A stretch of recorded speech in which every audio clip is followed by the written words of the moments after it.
Olá, seguidores. Nesse vídeo eu vou fazer um resumo rápido aqui sobre o que foi falado na live com o gestor de PVB11, o Abud, com o Diogo do canal FIFácil. Sendo que em dado momento o Abud deu a entender que a situação de PVB11 deve melhorar bastante no curto prazo, aqui com umas alocações bem representativas. Então, vou resumir aqui para vocês. Foi uma live de foi 1h20 de live.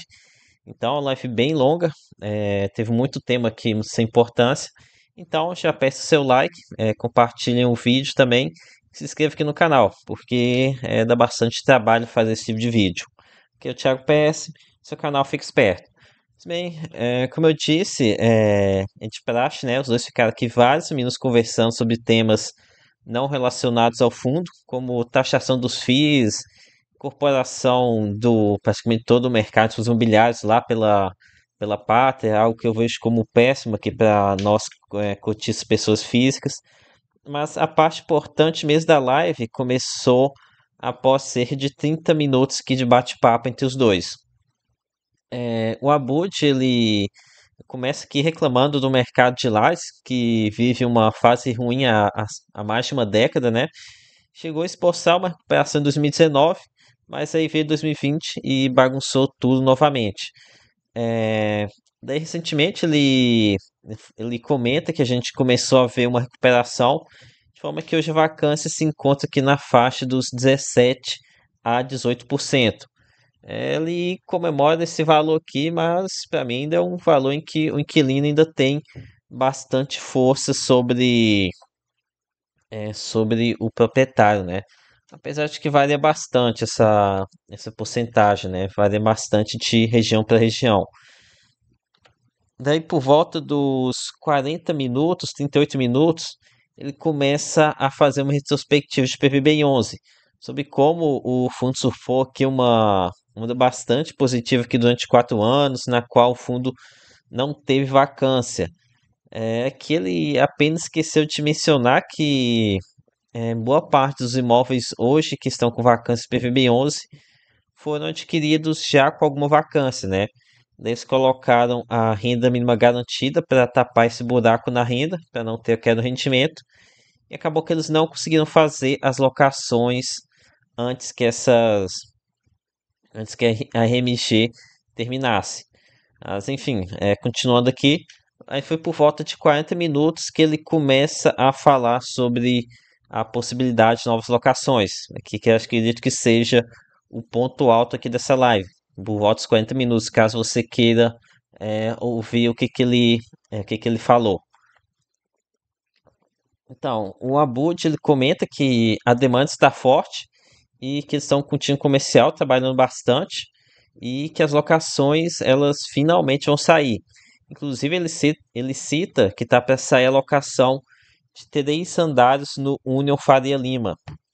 Isso aqui foi um móvel que estava em desenvolvimento, e como eles já mesmo comentaram aqui no relato agencial, a curva de locação deixou bastante a desejar. Aqui de forma que hoje está aqui com 81% de vacância ainda. Então, uma vacância tremenda aqui nesse imóvel. Está aqui praticamente no coração da Faria Lima. É um caso que a gente até estranha deles não terem conseguido fazer as locações ainda. Mas enfim, estão mencionando aqui 3 andares inteiros de locação para o Uno Faria Lima. Com relação a outros ativos em que a gente tem bastante vacância. Acho que ele menciona o The One no Vila Olímpia Corporate, em que ele menciona que a gente deve ter aumento da ocupação devido à expansão de inquilinos que já estão no imóvel. Aqui ele menciona que parece que já estão com transações aqui já engatilhadas para fazer isso. Então, se realmente isso aqui for tudo mesmo que eles estão comentando, a gente teria uma melhoria bem considerável em PVB 11. E isso daqui até me estranha um pouco, porque no último relatório, que o referente ao mês de abril, que soltaram aqui no dia 30 de maio, a perspectiva que eles passam, que eles trouxeram aqui, foi um tom bem mais pessimista. Eles comentam aqui que o desempenho aqui no Faria Lima foi muito abaixo do que eles esperavam e que eles também acham improvável aqui que aconteça uma recuperação no rendimento aqui durante o ano de 2025. E aqui eles falam que essa questão do resultado recorrente tem que se recuperar apenas em 2026. Então, esse aqui é um ponto que me estranhou bastante, né? Eles foram pessimistas aqui no relatório que eles publicaram no dia 30 de maio. Agora aqui nessa live, aqui no meio de junho, já estão com um tom completamente oposto, com bastante otimismo. E detalhe que aqui nesse gráfico, que é bem interessante, eles comentam sobre ter 3 mil metros quadrados em processo de minuta, ah, o que diminuiria bastante a vacância aqui presente no fundo, né? Deixa eu calcular aqui quanto que são 4 mil metros quadrados aqui no Faria Lima, mais 1.500, mais 3.930, mais 2.200. Em que temos aqui 11 mil metros quadrados, aqui negociando 3.197. 197 vindo por 11 mil. Então já estou com quase 30 mil aqui de ABL em negociação. Então vamos ver. Me estranhou um pouco aqui essa mudança de tom, mas tomara que realmente eles consigam fazer essas locações. Voltando aqui para a live, teve um momento em que o Rodrigo Abud, ele comenta que o custo de reposição aqui lá na área da Faria Lima está entre 35 e 40 mil reais, sendo que ele acredita que pode ficar um valor ainda maior daqui a um tempo, depois do leilão de, é, dos passes lá para construir aqui na Faria Lima, sendo que o que a gente tem atualmente aqui em PVBI 11 que foi negociado aqui por volta dos 24 mil reais um metro quadrado. Então, comprar PVBI 11 seria comprar Faria Lima com preço bem abaixo do preço de reposição. Voltando para a live, por volta com 1 hora de live, o Diogo pergunta sobre a possibilidade de queda nos rendimentos. Atualmente estão em 50 centavos. O Abud ele não respondeu a pergunta, ele acabou se esquivando, né? Se limitou a dizer que a Pátria gosta de fazer distribuições mais lineares. Eles não gostam de ficar fazendo queda assim, caindo um pouquinho a pouquinho, sabe?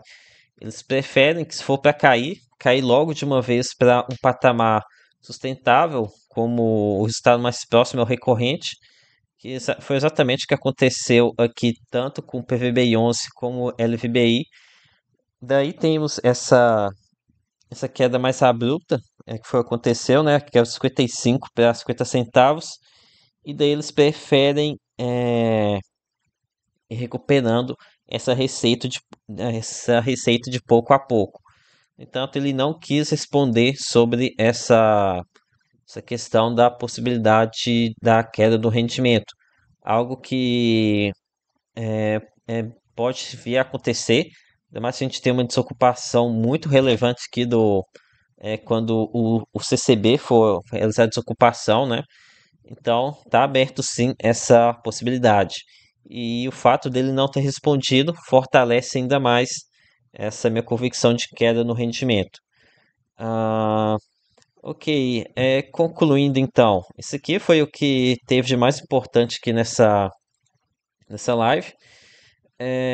E olhando o lado imobiliário, o PVB 11 é sim uma grande barganha, como eu mostrei para vocês. O preço de negociação dele está muito abaixo do valor de reposição.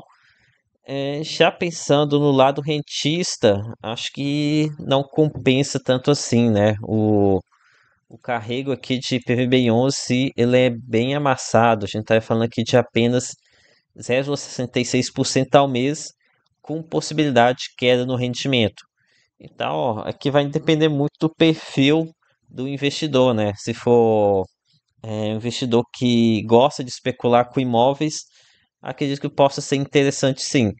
Já para aquele que possui um perfil mais rentista, tenho minhas dúvidas, tá? Porque PVBI é um fundo que não é difícil de entregar um rendimento bom, pois o cap rate dele, é, cap rate que das negociações são muito baixos, bem abaixo do que a gente está acostumado a ver em outros fundos.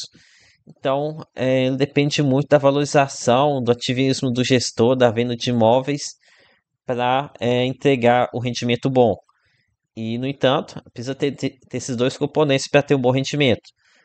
O gestor ser bastante ativo nas vendas, algo que PVB11 nem é tanto assim, e contar com um mercado imobiliário pujante, né, com valorização, tendo bastante valorização, algo que também a gente não tem visto tanto assim.